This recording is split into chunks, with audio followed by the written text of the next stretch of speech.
참 귀한 찬양입니다. 예. 그리고 귀한 고백이고 또 이것을 우리가 그냥 듣고만 있는 것이 아니라 함께하는 고백인 줄로 믿습니다.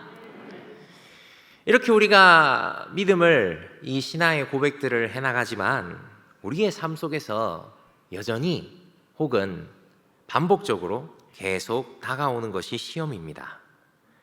매 순간순간의 시험들은 우리를 말 그대로 시험에 빠뜨리고 좌절하며 실망하고 패배감을 갖게 하지요. 야고보서 역시도 이 시험에 대한 이야기로 시작을 하고 있습니다. 왜냐하면 그들의 삶이 이 편지의 수신자들의 그 초대 성도들의 삶이 시험 당하고 있기 때문입니다. 예수 그리스도를 믿는 믿음 때문에 유대인들에게는 이단 취급을 당해서 쫓겨다니고 세상 사람들도 곱지 않은 이상한 사람들로 쳐다봅니다. 이상한 시선으로 쳐다보지요. 그러다 보니 일상생활도 어렵습니다. 예수 그리스도를 전부로 알고 믿고 생활하지만 삶에서 이런저런 고통의 파도가 여러 가지 고난이 찾아와 힘들고 어려워서 배교하는 사람이 늘어만 가는 찾는 이가 적은 길이 되어버렸습니다. 그럼에도 생명에 이르는 길이기에 험난하지만 가야 하지요. 이런 상황에서 교회의 지도자는 이야기합니다.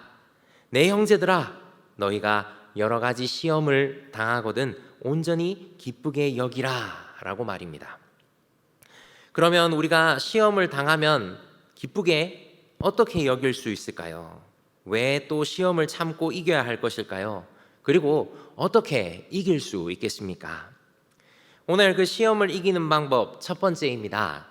바로 생명의 면류관을 기억해야 합니다. 오늘 본문 12절을 함께 보시겠습니까? 오늘 본문 12절에 우리 같이 한번 읽어보도록 하겠습니다. 12절입니다. 시험을 참는 자는 복이 있나니 이는 시련을 견디어낸 자가 주께서 자기를 사랑하는 자들에게 약속하신 생명의 면류관을 얻을 것이기 때문이라. 아멘. 시험을 참는 자가 복이 있습니다. 이 복은 무엇인가? 바로 생명의 면류관이지요.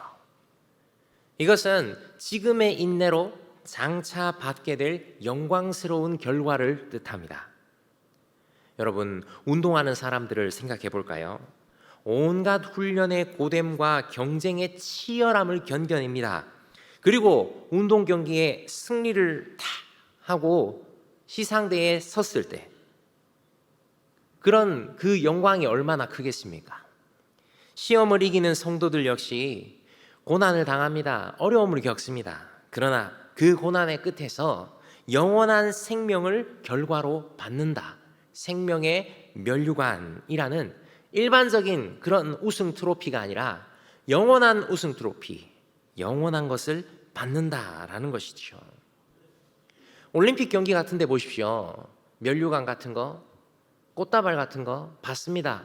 일시적으로 받았다가 또 줘야 됩니다. 메달 걸고 집에 돌아옵니다마는 그 메달 받을 때나 영광스럽지 나중에 되면 예쁜 쓰레기 아닙니까?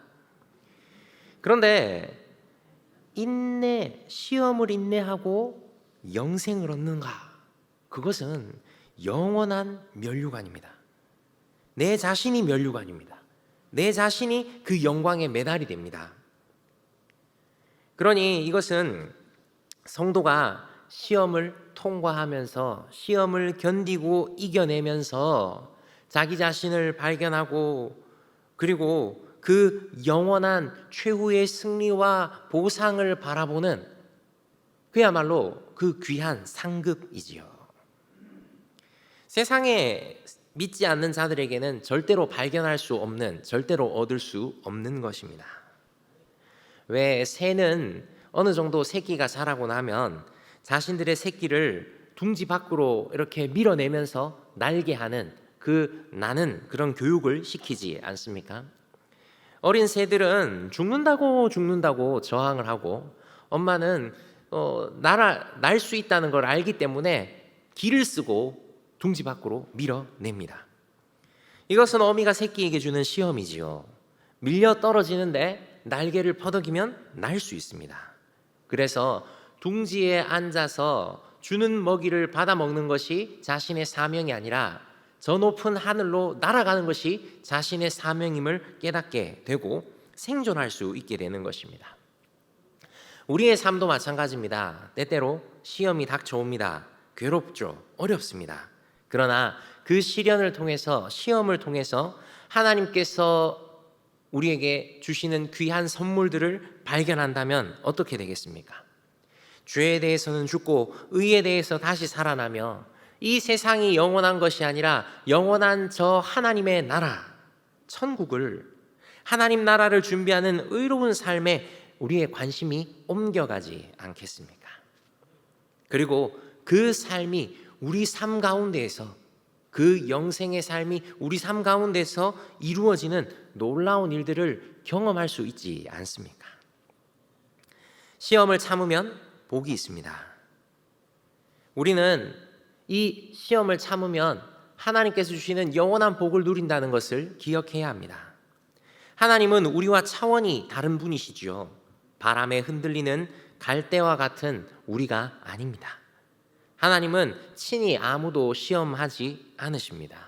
시험 받지도 않으시지요. 근데 예수님도 마귀에게 시험 받지 않았었습니까? 라고 물으실 수도 있겠습니다만, 이것은 예수님께서 새로운 아담으로, 첫 번째 아담은 그 유혹에 못 이겨서 선악과를 먹었는데, 두 번째 아담이신 예수님, 완전한 사람으로 시험을 당하신 예수님이지만 그 예수님께서는 그 시험을 이기셨다, 하나님의 말씀으로 이기셨다라는 것을 보여주기 위한 것이지, 시험 받으신, 말 그대로 그렇게 유혹당하신 게 아닙니다. 하나님이 시험을 주시지 않는다는 것은 또 무슨 말입니까? 그것은 하나님의 의도를 의심하지 말라는 것이죠. 시험의 원인이 나한테 있는데 이것을 하나님께 책임 전가하면 안 된다는 것입니다. 우리가 종종 시험 당한다고 하면서 모든 원인을 하나님께 돌릴 때가 있습니다. 몸이 아프거나 사고를 당하거나 문제가 생기거나 하면 말입니다. 그러면 시험이다, 잘 참고 인내하면 합력해서 선을 이룰 것이다 라고 이렇게 생각합니다. 그렇게 말하고 힘을 내지요. 이것은 반은 맞고 반은 틀립니다. 실제로 하나님은 아브라함도 시험하시고 욥도 시험하십니다. 아브라함은 정말로 하나님께서 시험했다라고 표현하십니다. 그런데 이것은 하나님께서 주시는 연단이지요. 그러니까 하나님은 유혹하거나 걸려 넘어지게 하지 않으신다라는 것입니다. 연단과 검증의 과정을 주관하시고 섭리하셔서 면류관을 주시는 것이죠.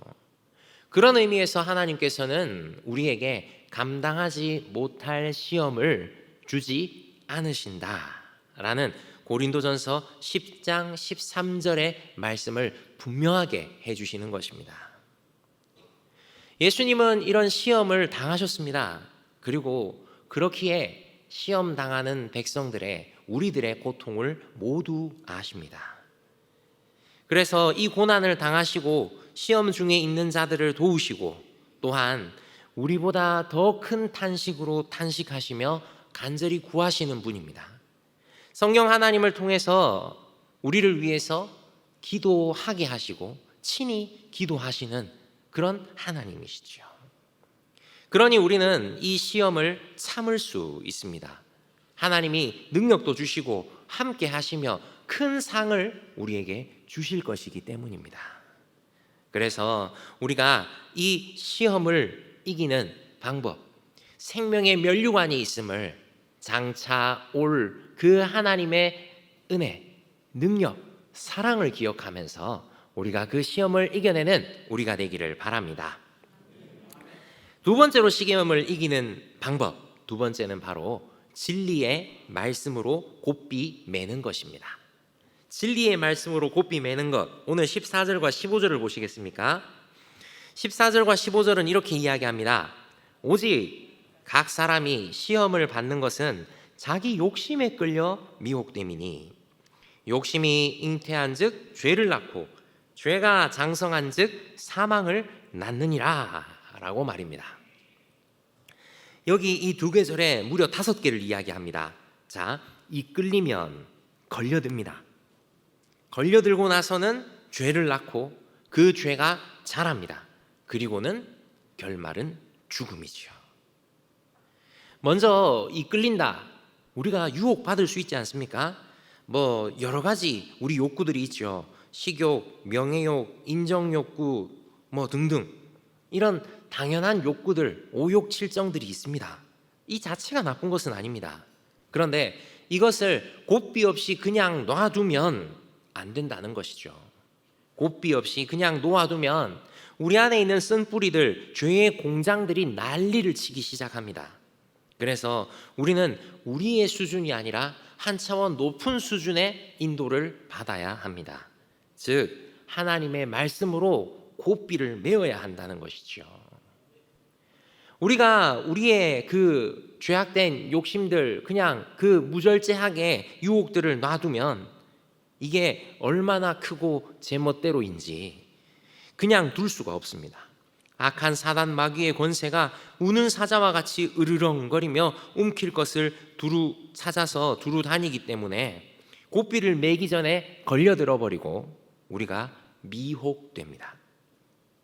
이것은 덫에 걸립니다. 덫에 걸린 것입니다. 이쯤 되면 낚싯줄에 걸린 고기처럼, 그물에 갇혀버린 고기처럼 빠져나갈 수가 없습니다. 거기에 머무르게 되는 것이죠. 그 다음에는 죄가 죄를 낳게 되는 거죠. 잘못된 대상과 함께하며 그래서 죄가 죄를 낳게 되고 죄가 점점 자라게 됩니다. 멈추지 않고 성장합니다. 그래서 죽는 거죠. 로마서 6장 23절에 말하지 않습니까? 죄의 삭은 사망이요 라고 말입니다. 우리가 그냥 두었을 때, 그냥 고삐를 두지 않고 방임했을 때 얻게 되는 결과는 이런 것에 불과합니다. 경고의 말씀만 보이십니까? 어머 뜨거라, 이렇게 하면 안 되겠네. 우리가 여기서만 멈추어야 할까요? 경고와 심판이 끝이 아닙니다. 하나님께서 그것을 유예해 주셨습니다. 죄로 인해서 바로 죽어야 하는데 그 장성하는 유예 기간을 두심으로 우리가 언제라도 돌아설 수 있는, 돌이킬 수 있는 그런 기회를 주신 것입니다. 돌이킬 수 있는 기회는 차고 넘칩니다. 복되고 자비하신 기회는 차고 넘칩니다. 기회를 주실 때 우리는 언제라도 하나님께 돌이켜야 하지요. 우리는 그 하나님께 돌이켜야 진리의 말씀으로 고삐를 하고 항상 진리의 말씀을 향하여 하나님의 뜻을 향하여 돌이킬 수 있는데 세상 마귀와 권세들, 죄의 유혹들은 우리의 눈과 귀를 가립니다. 하나님으로부터 자꾸만 멀어지게 만들고 하나님이 우리를 향해 눈 감으시고 귀 막으신 것 같이 그렇게 느끼게 만듭니다. 그러나 속지 마십시오. 우리 하나님이 어떤 분입니까? 우리를 향한 펴신 팔과 능하신 손으로 붙잡고 계신 하나님입니다. 우리의 모든 것을 다 아시고 불꽃 같은 눈으로 졸지도 주무시지도 않고 자기 백성을 살피시는 분이십니다. 우리를 향해서 자기 아들을 아끼지 아니하시고 내어주실 정도로 우리를 향해서 가장 좋은 것으로 주시는 아빠, 아버지임을 우리가 기억해야겠습니다. 그래서 오늘 17절에도 이렇게 이야기하고 이렇게 약속합니다. 온갖 좋은 은사, 온전한 선물이 다 위로부터 빛들의 아버지께로부터 내려오나니 그는 변함도 없으시고 회전하는 그림자도 없으시니라 라고 말입니다. 우리는 하나님을 사랑함으로 모든 풍성한 것을 누리게 되어 있는 사람입니다.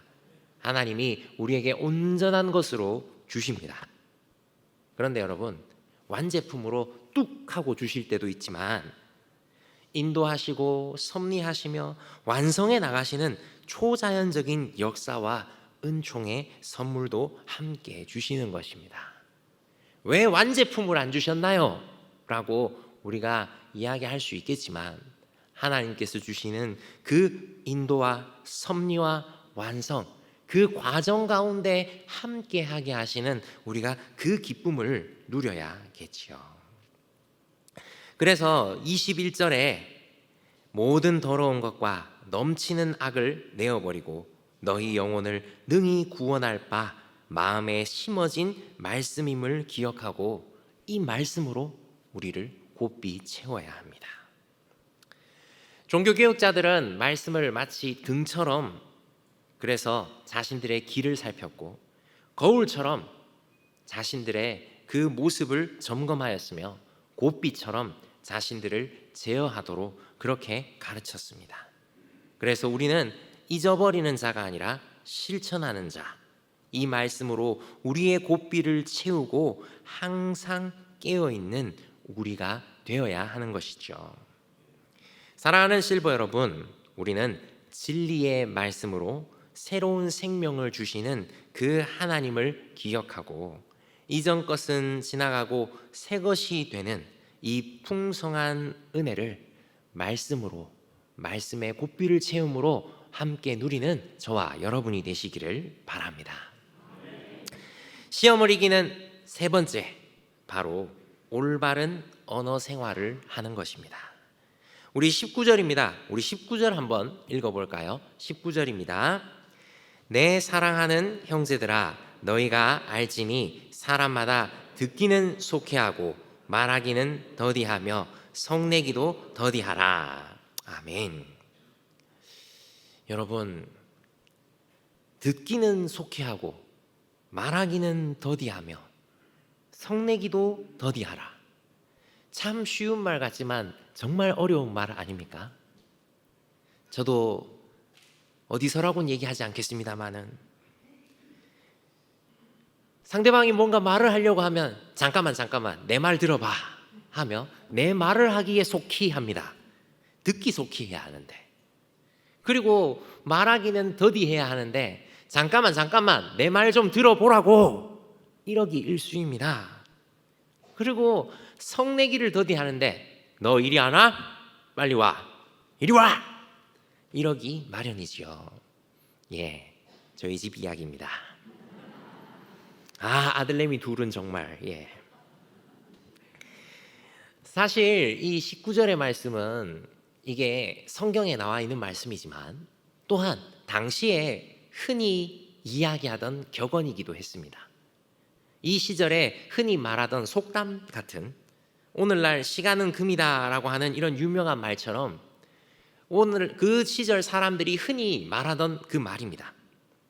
그런데 이 말을 특히 인용하면서 야고보는 성도들에게, 오늘을 살아가고 있는 우리들에게 말하는 것이죠. 사람이 성내는 것이 하나님의 의를 이루지 못하고 모든 더러운 것과 넘치는 악을 내버리기 위해서 말하기는 더디하고 듣기는 속히하고 성내기도 더디해라 라고 이렇게 알려주는 것입니다. 하나님의 뜻을 따라서 하나님의 말씀을 믿는 우리가, 그래서 첫 열매자 된 자들인 우리가, 모든 좋은 것으로 받는 우리가 세상 사람들도 아는 이런 것들을 우리가 더 하나님의 뜻에 맞게 알고 하나님의 뜻에 맞게 실천해야 하지 않겠느냐라고 말하는 것이지요.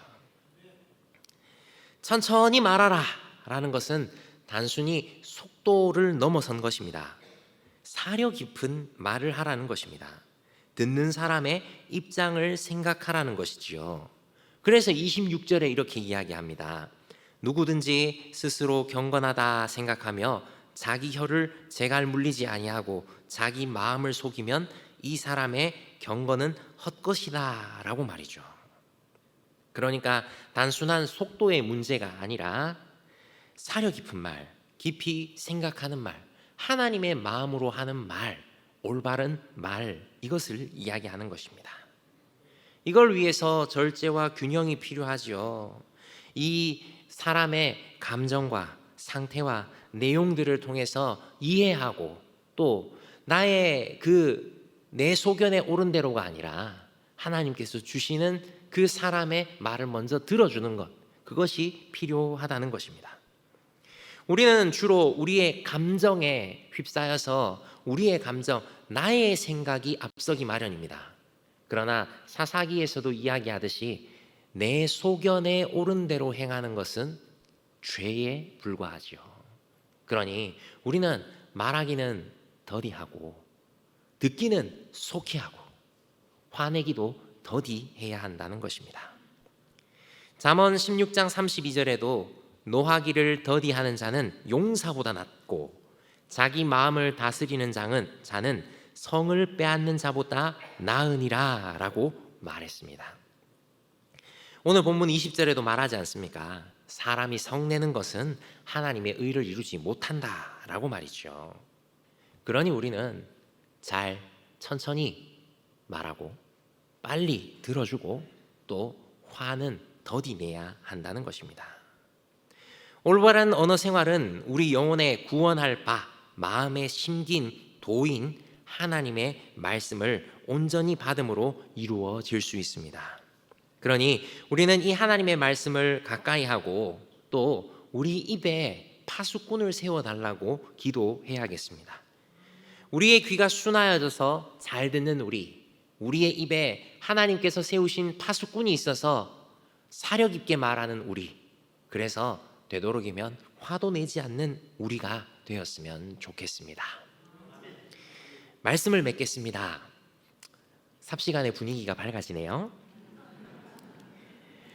우리의 삶에 시시때때로 찾아오는 시험과 유혹들이 너무나 많지요. 그런 유혹들을 우리가 과연 어떻게 이기겠습니까? 영원한 것을 기억하십시오. 생명의 면류관 말입니다. 그리고 진리의 말씀을 가까이 하십시오. 그 말씀으로 고삐를 채워서 우리가 우리 자신을 하나님의 뜻으로 향해야 합니다. 하나님의 뜻으로 고정시켜야 합니다.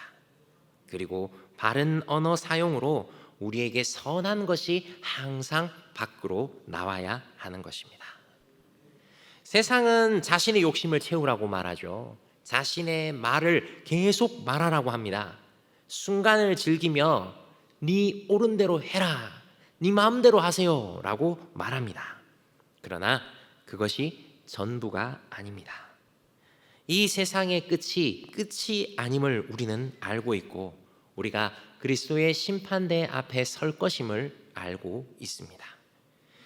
영원한 하나님의 나라를 소유한 백성임을 우리가 기억하며 이 세상 사람들은 이해할 수 없는 하늘의 풍성하고 신비한 복, 그리고 땅의 기름진 복을 항상 구하며 살아가는 저와 여러분이 되시기를 바랍니다. 그때 하나님께서 착하고 충성된 종아, 네가 작은 일에 충성하였음에 내 주인의 즐거움에 참여할지라 라고 하는 하나님의 큰 칭찬을 받을 것입니다. 이 시간 우리 함께 기도할까요?